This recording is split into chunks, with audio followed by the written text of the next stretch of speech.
ላ ተቅነጡ ሚን ረሕመቲላህ። ልክ ዝሙት ልትሰራ፣ ልትሰርቅ፣ ልትክድ፣ ሰውን ቀልብ ለመስበር ባሰብክ ጊዜ፣ የትኛውም ወንጀል ልትሰራ ባሰብክ ጊዜ አላህ ከፊት ለፊት መሆኑን እችን የቁርአን አያ አስታውሳት። አለም ያዕለም ቢአነ አላህ የራ፣ አያቅም እንዴ ሰው ልጅ አላህ እንደሚመለከተው የሚለውን የቁርአን አያ አስታውስ። ወይ ጉዴ፣ ወይ ወንጀሌ፣ ወይ ድንበር ማለፌ፣ እንዴት ወደ ጌታዬ ልመለስ ብለ ደሞ ጭንቅ ጥብብ ደሞ ስትል እችን የቁርአን አያ አስታውሳት። ቁል ያ ኢባዲየ አለዚነ አስረፉ ዐላ አንፉሲሂም ላ ተቅነጡ ሚን ረሕመቲላህ ኢነላሃ የግፊሩ ዙኑበ ጀሚዓን።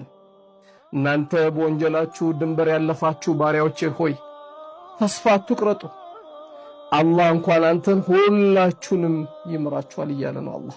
ከመሬት እስከ ሰማይ ወንጀል ሰርታችሁ ከኔ ጋር ብትገናኙ፣ ነገር ግን በኔ ላይ ያላጋራችሁ ከሆነ ጌታዬ ምሕረት ለግሰን ብላችሁ ከለመናችሁ ከሰማይ እስከ መሬት የሚያክል ምሕረቱን ለግሳችኋለሁ ይላል። ከኔ የሚጠበቀው ካንቺ የሚጠበቀው ከኛ የሚጠበቀው ወደ አላህ መመለስ ብቻ ነው። አዛኝ አይደል? ሩህ ዋር ለጌታችን ረሕመትን ጌትዬ። ብዙ የስቅለት የኢየሱስ ክርስቶስ ስቅለት የሚባለውን ፊልም በጣም እያለቀሰ ነው የሚያየው። በልጅ አይምሮ የተዘራበት እሱ ስለሆነ እና ያንን ፊልም እያየን ማለኛ አንድ ቀን በጣም እያለቀሰ ልክ እንደሰለምኩ አካባቢ ነው ነፍስ እያወቀ ሲሄድማ አምላክ ከሆነ አለኝ። ወላሂ ሀቅ ነው የምናገር። አምላክ ከሆነ እሱ የሚናገር ይችላል።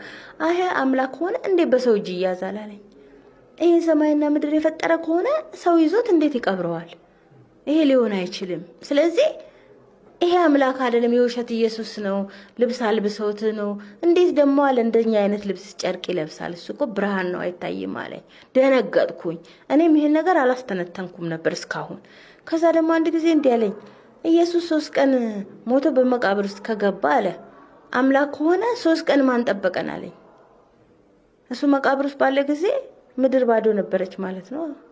3 ቀን ማን ጠበቀን? አምላካችን የለም ነበር ሲለኝ በጣም ደንግጬ ወላሂ እንዴ እኔ ያህል በቃ አይምሮዬ ዜሮ ነው እንዴ? ማስተንተን አልችልም።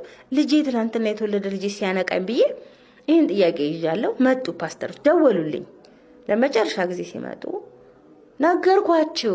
ግን አንድ ጥያቄ ልጠይቃችሁ፣ እናንተ ይህን ጥያቄ ከመለሳችሁልኝ እኔ ከፍራለሁ፣ ቸርች ይዛችሁን ትሄዳላችሁ።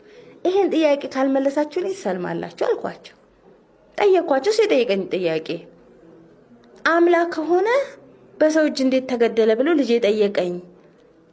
ሰው በፈጠረው ፍጡር እንዴት ሞተ ብሎ ጠየቀኝ። ባካችሁ መልሱልኝ ለልጄ። እኔ ለልጄ መልስ አጣሁ አልኳቸው። እሱ እኮ አሁን አይገባውም፣ ይሄ የመለኮት ሚስጥር ነው ሲሉኝ፣ አሁን ግን የሚገባውን ነገር አግኝተዋል። እሱ ላኢላሀ ኢለላህ ሙሐመድ ረሱልላህ ብሎ አንድ ቀጥ ያለውን ሰማይና ምድርን የዘጋውን ጌታ ሞተ፣ ተነሳ፣ ተቀበረ፣ ልብስ ለበሰ፣ ውሃ ጠጣ፣ በላ፣ ታሰረ፣ ተፈታ የሚባል አምላክ የለም። የኛ አምላክ ህያው ነው፣ ዘላለም የሚኖር ማንም የማይነቀንቀው ማንም የማይነቅ። ይሄንን አሁን ልጄን ለማስረዳት እንኳን ሲምፕሊ እስልምና ቀላል ነው። እናንተ ግን አወሳስባችሁ እኔም ግራ አስጋብታችሁ ልጄ ግራ ገባው እና ልጄ ግራ ተጋባ። በጣም ግራ ብርሃን ነው አምላካችን፣ ብርሃን ነው። ለማንም አያየውም፣ መላእክቶች እንኳን አያውቁትም አለኝ። እንኳን እኛ ማን አይቶት ነው ማገን ይሄንን የሳለው ይለኛል። አሁን ዘመዶቻቸው ቤት ያባቱ ሰዎች ጋር ስንሄድ ያው ይሰቃቀላሉ ይጣወቱና ያይና ማን ያያቸው? እቺ ማርያም ናት። ማርያም ደግሞ ማን ናት ይለኛል። ከዛ ደግሞ ይሄ ኢየሱስ ነው። እንዴት አምላክ እንዴት ፎቶ ይኖረዋል? ማን አነሳው ብሎ ጠይቆኝ ያነቃይ ልጄ ነው። ከዛ አልহামዱሊላህ ረቢል ዓለሚን አሁን ከዛ ይሄ ያሰለመኝ ልጅ ወደ አሳቡል የሚን የሚል ማህበር አለ ቴሌግራም ላይ ብሎ እዛ ማህበር ውስጥ እንድገባ አደረገኝ። ቴሌግራም ላይ ከነሱ ጋር ተቀላቀልኩ። ከዛ ከነሱ ጋር መሰባሰብ ጀመርኩኝ። ሁሉም በቃ በየጊዜው ስንገናኝ ታሪካችንን ያወራን። በጣም ብርቱ ሙስሊም ነው ያለው እኛ ጋር። በተለይ ሰለምቴዎች ወደ እስልምና የገባን ሰዎች በጣም ጠንካሮች ነን። እኔ አንዳንድ ጊዜ አሁን እኔ የገባኝ ነገር የገባኝ እውነት ስለ እስልምና ስተገብረው ኖርማሊ ሌሎች ሙስሊሞች ሲምፕሊ የሚያዩትን ሳይ እናንተ እኮ ቀሎባችሁ ነው እስልምና። ምክንያቱም ከአባት ከእናት ያገኘው ውርስ ነው። እኛ ግን ዋጋ ከፍለንበታል። እኛ ከቤት ተባረንበታል፣ ተደብድበንበታል፣ ተሰድበንበታል፣ ጥቅም ቀርቶብናል። ዋጋ ስለከፈልንበት ፈልገ ነው ስለመጣን አጥብቀን ነው የምንይዘው። እናንተ አይቅለልባችሁ እስልምናችሁ። እስልምናኛ ፈልገ ነው እኮ ነው። ብዙዎች አሁን ፓስተሮች ብትል በጣም ብዙዎች አሁን ወደ እስልምና እየመጡ ነው። አልሐምዱሊላህ ሚንበር ቲቪ ላይ ሳይ ይገርመኛል። ወንጌላውያኖች እንደ እብድ ሲጮሁ የነበሩ ኢየሱስ ጌታ ነው እያሉ ሲሉ የነበሩ ሰዎች ዛሬ አላህ ረድቷቸው። እኔ አንድ ነገር ግን የማምነው የማሰምርበት ጉዳይ አላህ ካላገራው ሰው እስልምናን አያገኝም። በቃ አያገኝም። እስልምና የገባኝ ነገር ማንም ዘሎ የሚገባበት እምነት አይደለም።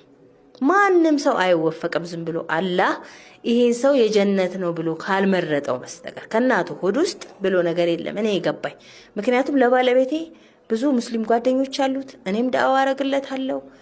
እስልምና ትክክለኛ ሃይማኖት መሆኑን ያውቃል፣ ያምናል።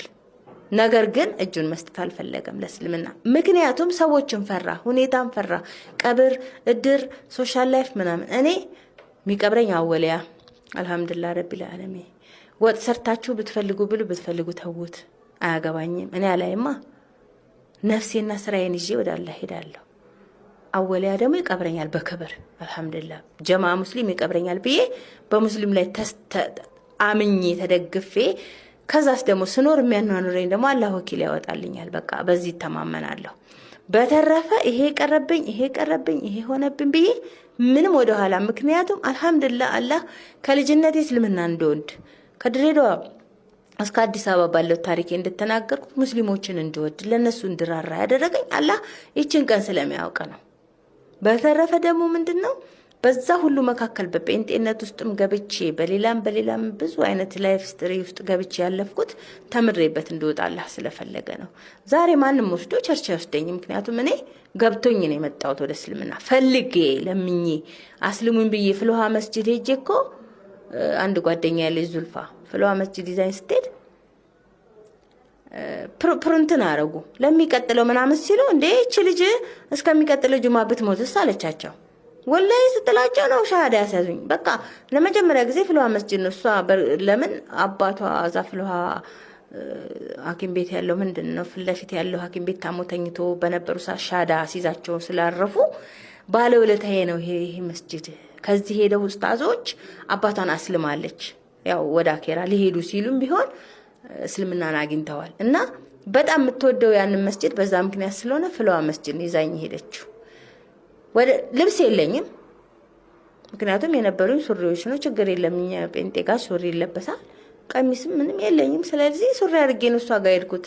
እሷን ሳገኛት ብላ ነው የጮኸችው። ይዛ ነበር ልብሶች አለበሰች ምን አለች። በቃ ይዛኝ ገባች። ሻሃዳ ይዤ በቃ የመጀመሪያ ቀን መስጂድ የመጀመሪያው ቦታ ላይ ነው የተቀመጥኩት ከፊት ለፊትና በቃ እንደሆነ ጀነት የገባሁ ነው የተሰማኝ። ማለት በቃ ማልቀስ ውስጤ እንዴት እንደሆነ በጣም እያለቀስኩ የተንሰቀሰቅኩ ነው ማለቅሰው። ቁርአኑን ሲቀሩ በፊት ማለቅስ ነበር። እኔ ድሮ ማለቅስ ነበር ምን እንደሚያስለቅሰኝ ባላውቅም፣ ግን አሁን ደግሞ ሙር በቃ አልሐምዱሊላህ አላመንኩም። በቃ አላህ እኔ ፈለከኝ ወይ በቃ እኔ አሁን ምጣፋ ሰው ነበርኩ። ያለፍኩበት መንገድ ብዙ ነው እንዳላንዛዛው ብዬ ነው ታሪኬ ብዙ በጣም ብዙ ነገሮች ውስጥ የነበርኩ ልጅ ነኝ። እኔ አረብ ሀገር ሄጃለሁ። ብዙ እንደውም አረብ ሀገር ባለው ሰዓት በጣም ብዙ ጊዜ ነብዩን ሰለላሁ ዐለይሂ ወሰለም